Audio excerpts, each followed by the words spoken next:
Ce n'était pas moi, ni vu, ni connu. La, ta, la, ta, la, ta, ta.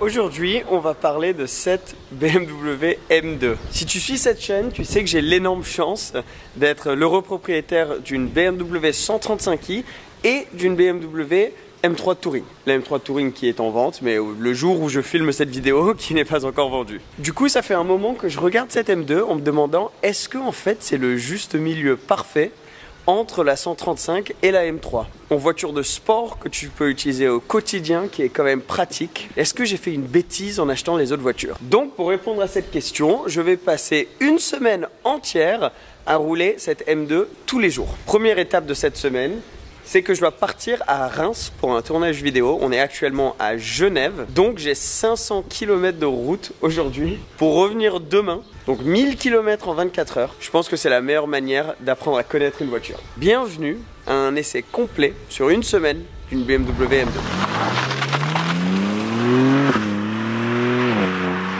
Première étape, comme tout bon road trip, on doit rentrer les valises dans le coffre, mais je pense pas que ça va être un souci. Donc le coffre n'est pas automatique, c'est un coffre manuel, ça c'est en option. Par contre, il est très large, on va avoir zéro problème. Premier test, largement passé. Une chose dont je suis ravi avec cette configuration, c'est que j'ai les sièges confort. Donc il y a le choix entre ces sièges qui sont déjà assez sportifs, mais très confortables, et les sièges baquets comme j'avais dans ma M3. J'en ai parlé d'ailleurs dans ma vidéo de 10 000 km avec la M3. Moi perso, j'adore les sièges de la M3. C'était plus un souci d'usure qu'il y avait là-dessus que de confort. Mais 1000 km en 24 heures, ça va me permettre de vraiment apprendre à connaître ces sièges beaucoup mieux et de comparer les deux. Sinon, la config reste assez classique à l'intérieur. On a les petites finitions dans les couleurs BMW M. On a le carbone, et à l'extérieur d'ailleurs on n'avait pas parlé de la config de celle-ci, mais elle est blanche, elle est en jante noire, pneus hiver et étrier rouge. Alors je suis pas un grand fan des voitures blanches en général, mais je trouve que ça marche quand même un petit peu sur celle-ci. Je me rappelle quand la M2 est sortie, tout le monde critiquait le look assez carré. Moi le premier, j'étais pas du tout fan. Et je sais pas ce que c'est avec BMW, mais à chaque fois, ils arrivent à nous convaincre au bout d'un moment. C'est comme la M3 quand elle est sortie avec cet avant-là. Je détestais et j'ai fini par en acheter une. J'ai fini par être un énorme fan de ce look-là. Et la même chose est en train de se passer avec cette M2. Je sais pas ce que c'est. C'est genre ils ont un an d'avance à chaque fois sur nous. Et au bout d'un an, on finit par kiffer leur design. Bref, faut pas trop qu'on tarde parce que quand même 500 km devant nous. On a une grosse journée. On se retrouve sur l'autoroute.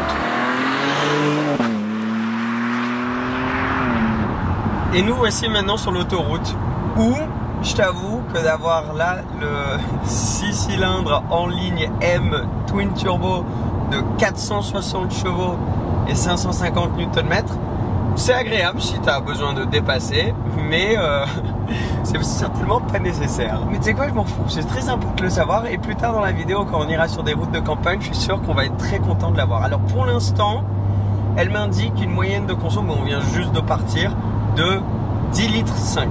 Là je suis en train de consommer en moyenne, tu sais, j'ai la consommation en live vers 9 litres 5, quelque chose du genre. Donc on va baisser la moyenne, ça c'est sûr. Et franchement je trouve ça correct. Et c'est exactement entre la M3 Touring et ma 135. Mais bon, la M3 est plus lourde, la 135 est moins lourde, a aussi moins de puissance, 300 chevaux avec la 135, 500 avec la M3. Donc exactement comme attendu, c'est entre les deux. Une chose importante aussi, celle-ci a la boîte de vitesse, donc avec les palettes, donc boîte auto à palette. Tu peux optionner une M2 avec une boîte manuelle. Ça c'est la grosse différence comparée à la M3. Et celle-ci est en propulsion. Il n'y a pas de X-Drive. Pour l'instant, il n'y a que la M2 G87, donc du coup standard, mais par la suite, à mon avis, il y aura une M2 CS, il y aura la compétition, il y aura, bref, il y aura plein de nouveautés. Ce qui est génial avec cette voiture, c'est que c'est une plateforme, toutes les voitures deviennent grandes, grosses, celle-ci aussi, mais il faut regarder cette info de l'angle où on se dit, bah en fait toutes les voitures sont comme ça. Donc oui, si tu compares à des anciens modèles, c'est gigantesque, mais si tu compares aux autres modèles qui sont en train de sortir aujourd'hui, la compétition, que ce soit chez Mercedes, Audi ou avec la M3, etc., ben, malheureusement toutes les voitures sont très lourdes. La M2 reste quand même une taille assez compacte pour les voitures qui sortent aujourd'hui. Tu vois, et c'est pour ça que je pense que c'est une plateforme qui est tellement géniale, c'est que tu as énormément de puissance, un caractère joueur classique de chez M, mais aussi une voiture qui reste abordable dans sa taille, qui n'est pas trop imposante, que tu peux rouler au quotidien. Et même, je vais dire qu'il y a certains côtés positifs à ce point. Je suis sûr que c'est la seule fois que je vais dire ça, parce que plus tard quand on va rouler sur des petites routes, je vais être vénère du poids de la voiture, on verra. Mais là en tout cas, sur l'autoroute, le poids, c'est limite une bonne chose, parce que ça veut dire que tu as l'impression d'être dans une grosse berline, même si tu es quand même dans une série 2. Avec ce poids, tu vois, tu te fais pas jeter dans tous les sens à chaque fois que tu passes un camion. Maintenant, avec ce nouveau écran qui est exactement le même que dans la M3 et toutes les BMW modernes, qui est quand même assez génial. Tu as ton CarPlay en grand là, c'est vraiment exceptionnel. Tu as le régulateur adaptif, tu as tous ces gadgets qui étaient réservés dans le passé aux séries 5, aux séries 7, etc. qui maintenant sont descendus sur une série 2 et pour faire de la route comme ça, franchement c'est super agréable. Les seules différences, c'est que tu as quand même des matériaux ici qui par exemple comparé à ma M3, là tu peux l'avoir en cuir, tu n'as pas d'Alcantara ici. Mais bon, celle-ci a été optionnée avec le pack carbone à l'intérieur, donc tu as quand même une sensation de qualité. Et bon, ça c'est vrai que c'est les différences que tu auras entre une série 2 et une série 3, quoi. C'est les quelques petites finitions, mais sinon, ça reste quasiment exactement le même intérieur que dans ma M3. Bref, on a beaucoup de routes, moi j'ai encore rien mangé, donc on va s'arrêter pour prendre un petit truc à grignoter.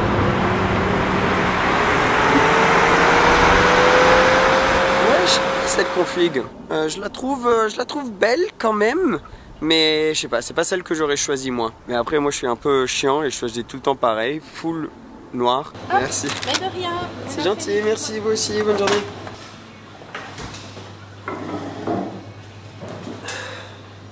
Donc pendant que je grignotais mon petit panini, j'ai recherché un peu les prix de la nouvelle M2 G87. 81 000 € quand même en prix de départ. Mais surtout, si tu es en France, plus de 40 000 € de malus. Donc tu arrives à un total de 120 000 € sans option, ce qui est en prix de départ pour une M2 qui est supposée être un peu l'entrée de gamme à la voiture, à la M. Ça commence à faire quand même énorme. D'ailleurs, on va parler des prix et c'est une des raisons pour laquelle je n'ai pas d'une M2 pour l'instant, mais on va en parler plus loin dans la vidéo. Je vais vous dire pourquoi au final j'ai pris la 135i et quelle était la différence de prix, etc. au quotidien, parce que je l'ai prise en leasing, donc ce que ça représentait en leasing. Alors moi j'habite à Genève, donc du coup j'immatricule mes voitures en Suisse, donc c'est un peu différent la manière que c'est fait, c'est pour ça qu'on en parle plus tard dans la vidéo. Et je sais que la majorité d'entre vous habitent en France et donc il y a ce fameux malus. C'est la réalité de cette voiture aujourd'hui. 120 000 € hors option. Ça fait mal.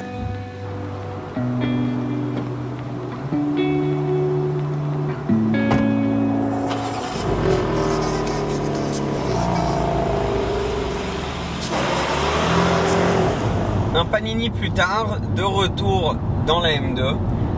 Et je t'avoue que même juste en faisant de l'autoroute, je commence à bien l'aimer cette M2. On n'a même pas encore fait les petites routes où je pense que c'est là qu'elle va vraiment convertir le plus. Mais elle a juste une sensation, enfin, tu sens que tu es dans quelque chose de spécial. Quand tu regardes dans ton rétro, tu vois ces grosses arches à l'arrière, au-dessus des pneus arrière, qui donnent vraiment un look particulier à cette voiture. Et à chaque fois que tu regardes dans ton rétro, tu réalises que tu es dans quelque chose de spécial. Tu as aussi les fameux rétro M. Par exemple, si je compare à ma 135, je sais que c'est pas du tout le même budget, des voitures complètement différentes et c'est peut-être une comparaison qui est vraiment très personnelle à moi. J'ai toujours voulu être le plus transparent avec vous et je vous avoue que quand je conduis la M2, moi dans ma tête, ça compare à la 135 et à la M3. Et là, la chose que je ressens le plus qui manque dans la 135, c'est ce truc de, à chaque fois que tu la vois, c'est une très belle voiture hein, la 135, et l'intérieur est magnifique, elle est très pratique, mais elle te donne pas ce truc de oh, ah ouais, ok, là, ça c'est ma voiture. Tu vois, quand tu rentres dans un parking et que tu la vois, tu te fais pouah, ça c'est quand même quelque chose. Et là, à chaque fois que je regarde dans le rétro et je regarde même la petite animation devant moi avec les 4 pots qui sortent, le M2, tu vois l'arrière du M2 qui est quand même très agressif. Enfin, c'est des petits trucs comme ça qui au quotidien quand même sont sympas. Donc si je ressens déjà ça sur l'autoroute, quand on va finir sur des petites routes de campagne, je pense que ça va être encore amplifié.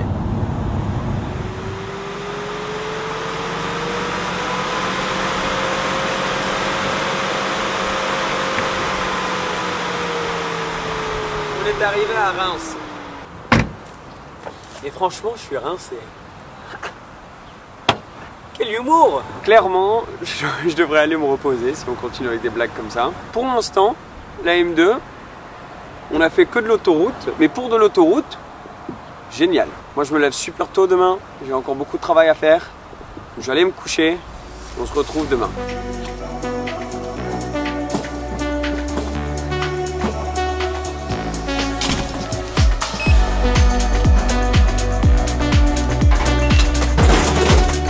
Premier cold start qu'on va pouvoir filmer.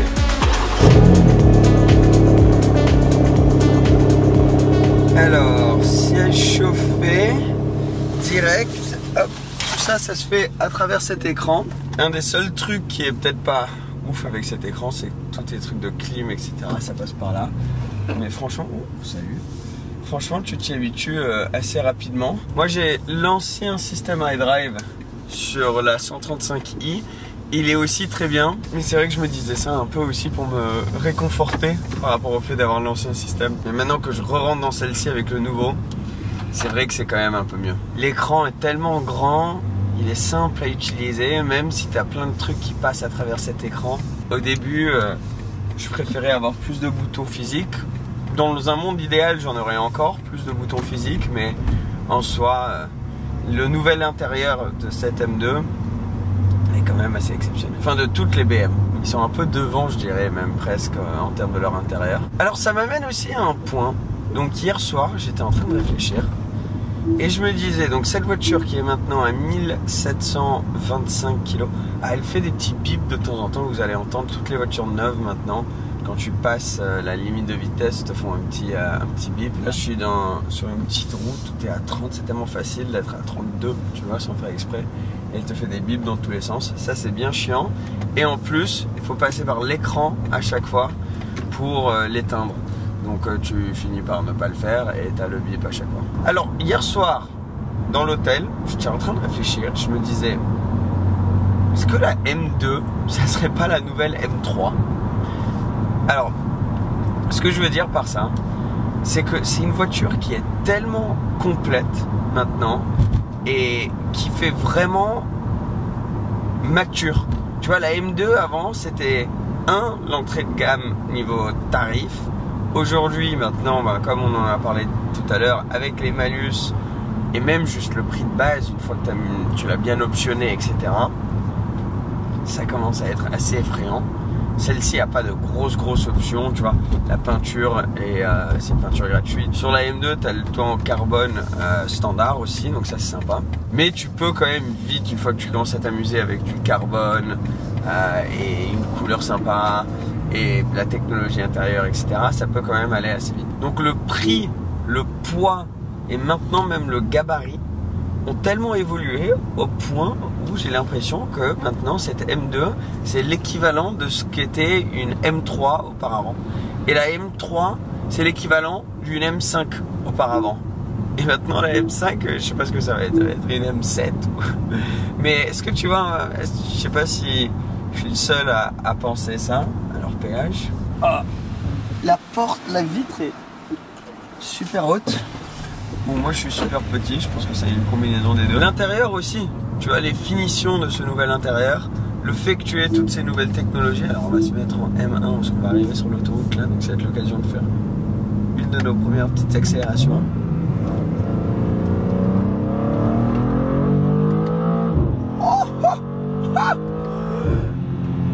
Oh là là. Alors ne te trompe pas, la M2 est extrêmement puissante.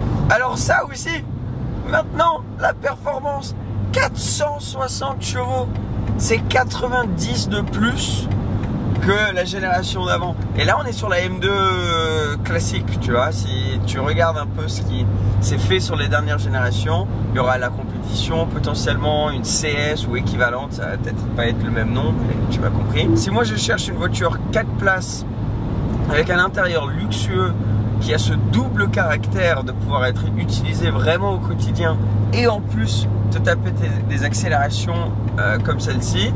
Bon, on verra plus quand on sera sur les routes de campagne un petit peu le comportement quand tu sors de ville. Traditionnellement, avant, tu allais prendre une M3.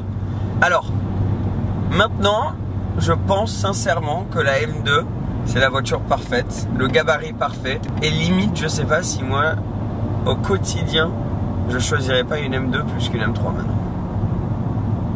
C'est la question que je suis en train de me poser. Alors, seul bémol avec ça, c'est que sur la M2, tu n'as pas le choix d'avoir les portes arrière. Et tu as quand même moins de place à l'arrière. Les deux places qui sont un peu là pour dépanner plutôt que deux vraies places à l'arrière. Donc là, pour le coup, la M3 est dure à battre. Mais en tout cas, ce matin, quand je savais que j'allais remonter dans la voiture et refaire un peu de route dans la M2, j'en avais vraiment envie. J'avais envie de me lever et de me remettre derrière le volant. Nous, on se retrouve soit tard ce soir ou demain. Moi, je dois me concentrer sur le tournage du jour aujourd'hui.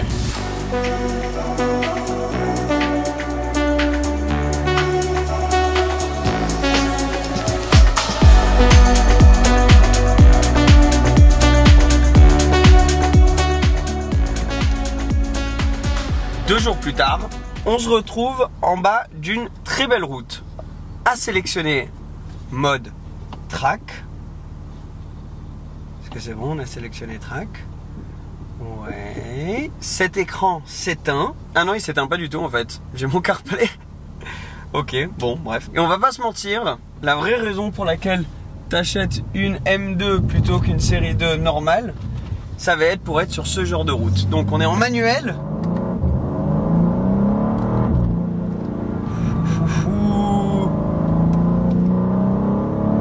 Oh là là, qu'est-ce que c'est puissant. Donc comme mentionné, on est en propulsion et non pas en X-Drive. Donc, il faut en être conscient sur des petites routes comme celle-ci, quand même, que tu n'as que les roues arrière qui te propulsent. Et donc, j'imagine, ouais, voilà, si tu accélères un petit peu, elle va vouloir glisser. Oh là là là là là là. Mais tu sais quoi, sur une petite route comme ça, je suis content d'avoir le petit gabarit du M2 plutôt que le gros gabarit de la Touring. Oh là là. Ah ouais, elle veut partir instantanément. Oh, faut être prêt à la rattraper, hein, parce que là, dès que tu appuies un tout petit peu, elle y va. Hein. Oh, par contre, c'est très prévisible. Elle te communique exactement ce qui est en train de se passer.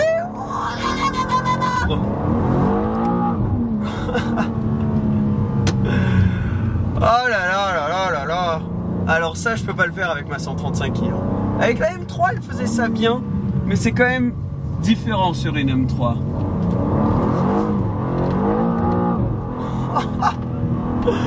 C'est génial.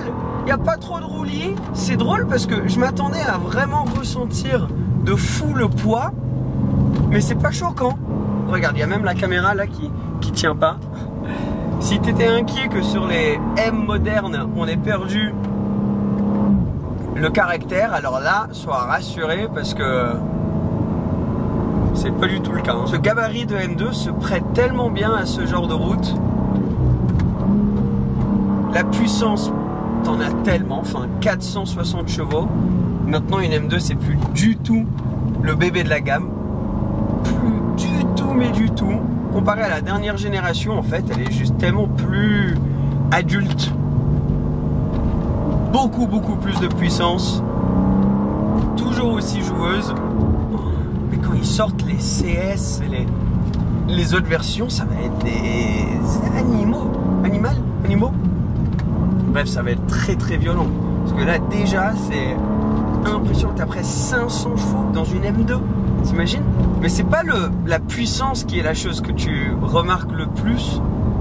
C'est vraiment juste ce comportement qui est genre complètement transparent, qui te permet de vraiment profiter de l'expérience. Et c'est un juste milieu, tu vois. Parce que j'ai eu la chance de faire une vidéo sur une M5 CS qui en plus avait été modifiée. Et là, c'est limite trop, tu vois. On était sur plus de 800 chevaux. Cette caméra, elle veut pas tenir. Hein. On était sur plus de 800 chevaux. Ouais, aux alentours des 800 chevaux. Et c'était juste pas... C'était pas gérable, tu vois. T'as trop de puissance. Là, pour le coup, tu peux vraiment en profiter et t'amuser. Limite, je dirais que c'est déjà presque trop. Ces palettes, je suis toujours pas trop fan. Enfin, ça fait un peu plastique. C'est joli, c'est en carbone et tout, mais c'est vrai que je trouve que ça fait un petit peu plastique, surtout pour une voiture qui est à plus de 100 000 € aujourd'hui. Une fois que tu rajoutes tous les frais associés. Le bruit laisse un petit peu à désirer, mais de toute manière, la plupart des gens vont modifier ça. Donc ça, il n'y a pas trop de soucis là-dessus. Je suis sûr que si tu la tripotes un petit peu, elle peut faire un bruit vraiment exceptionnel.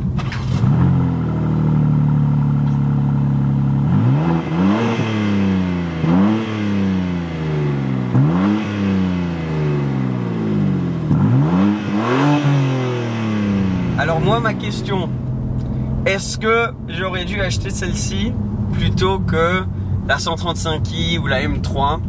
Alors, honnêtement, finance à part, oui.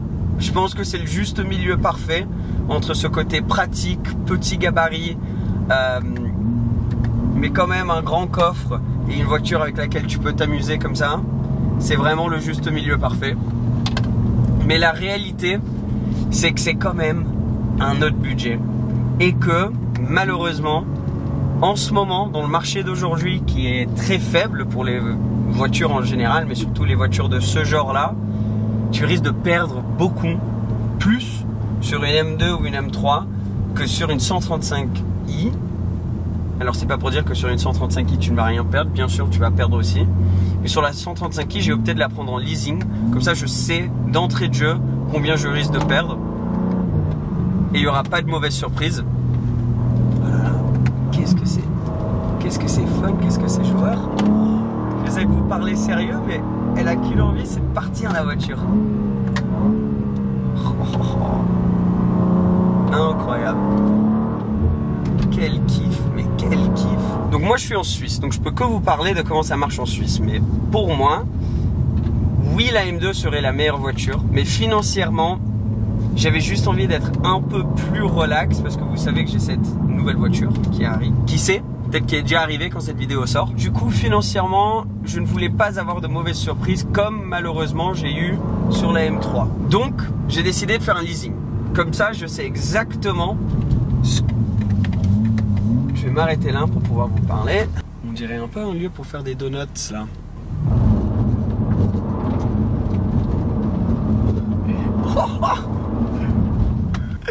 Je suis désolé, je pouvais pas résister. Je suis obligé. Oh, le nuage de fumée que j'ai créé. Oh.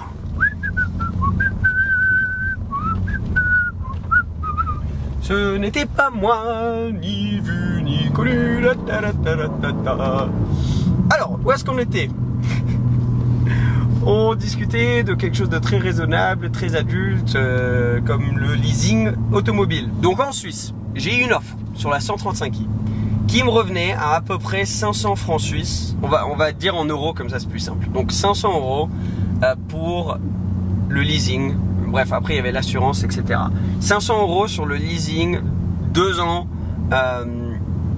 Moi j'ai pas envie de prendre longtemps le leasing parce que je sais que dans 2 ans je vais vouloir changer dans tous les cas. 2 ans, 20 000 km, voilà, par an, hein, 20 000 km par an.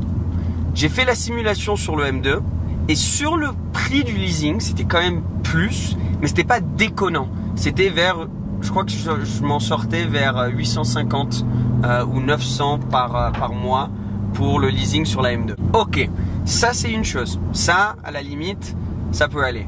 Mais ensuite, une fois que je rajoutais, donc la manière que ça marche ici, en termes des impôts, moi je suis en Suisse, à Genève, donc c'est où il y a les impôts les plus élevés pour les plaques d'immatriculation. Donc si je rajoutais ensuite l'assurance et les impôts sur l'année de la voiture, et que je divisais ça par mois, la M2 me revenait au double du prix mensuel que la 135i. Donc même si ça semble être de base quand tu regardes le leasing ou quand tu regardes le prix d'achat de la voiture, c'est bien sûr plus, mais c'est pas choquant. Quand je regarde sur 2 ans ce que ça me coûterait, c'est le double. Donc je crois qu'en tout, ça me coûte avec impôts, assurance, tout inclus, à peu près 19 000. Je préfère être complètement ouvert avec vous. À peu près 19 000 francs suisses sur la 135i en 2 ans, ce qui est quand même énorme, mais bon, c'est une très belle voiture. Et ça me revenait à peu près 40 000 francs suisses sur la M2. Je crois que c'était 39 000 et quelques.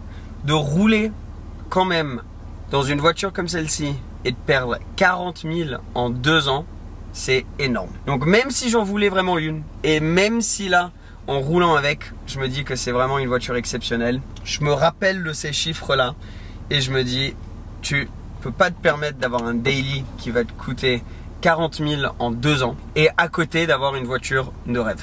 C'est juste, c'est pas faisable pour moi, il y a d'autres priorités aujourd'hui. J'essaie grave d'être plus responsable. Et donc voilà. Donc oui, incomparable à la 125i, la voiture est tellement mieux. Très similaire à la M3, honnêtement. Limite, je sais pas si je préfère cette voiture à la M3.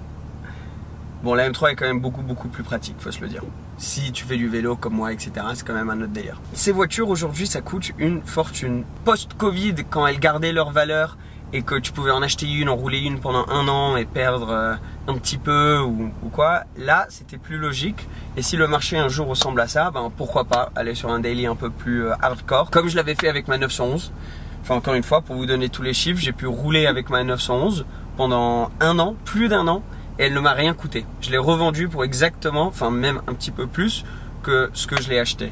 Donc ça c'est génial, tu vois. Et si je pense que le marché donne ce genre d'opportunité, pourquoi pas? Mais malheureusement aujourd'hui c'est pas le cas, surtout pas sur une voiture comme celle-ci. Et il faut regarder ce genre de truc et se préparer en avance si tu comptes mettre autant d'argent dans ce genre de voiture. À moins que tu puisses juste te permettre de perdre 40 000 en 2 ans sur une voiture. Ce n'est pas mon cas. Faut que je fasse attention aussi sur ce genre de choses. Les voitures, c'est où je dépense la grosse majorité de ce que je gagne. Donc c'est comme ça, faut être réaliste. Voilà, je préfère être complètement ouvert avec vous. Voici pourquoi, même si j'adore cette voiture, je ne regrette pas ma décision d'avoir pris une 135i en daily et ensuite cette future voiture qui arrive que j'ai trop hâte de partager avec vous. Aussi, je veux juste dire un grand merci à BMW France, BMW Suisse qui m'ont permis d'avoir cette voiture pendant la semaine. J'ai eu la chance d'être présent sur 2 journées du Challenge École que font BMW.